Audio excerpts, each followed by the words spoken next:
తంగడా ఏంటి ఎలా ఉంది మరి ఈసారి జగన్ గారి పరిస్థితి ఏ విధంగా ఉండబోతుంది? ఫుల్ పవర్ గెలుస్తాడంటే జగన్ గారు బ్రహ్మాండం గెలుస్తాడు, అనుమానమే లేదు దాంట్లో. 170 గెలుస్తాడు. దాంట్లో తిరుగులేదు అసలు. జగన్మోహన్ రెడ్డిని బచ్చా అంటున్నాడు చంద్రబాబు బచ్చాలు కాబట్టే ముగ్గురు గెలిచారు. బచ్చాలు కాబట్టే కలిసింది. బచ్చాలు కాబట్టే కాదు, ఒక్కడే వచ్చిండు. పులిగానే గెలుతురు కానీ చంద్రబాబుని పవన్ కళ్యాణ్ చూసి జగన్ భయపడుతున్నారు అంటున్నారు జగన్ భయపడేవాడైతే తెప్ప తెల్లారే నచ్చింది పోసేత్ర దాడిచే పరిస్థితి లేదు. గుండె జగన్ కావాలనే రాయేపించుకున్నాడు అంటున్నారు కదా. జగన్ ఆయన వస్తాయండి. జగన్ కావాలని కన్ను పోతే తెప్పించుకుంటాడు ఎవడన్నా.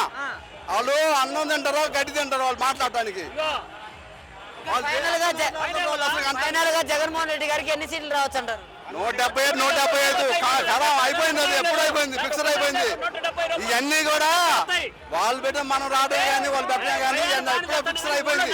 మరి కాసుమహేష్ రెడ్డి సంగతి ఏంటంటారు? కాసుమహేష్ రెడ్డి మునుపు 20,000 అండి మునుపు మెజార్టీ.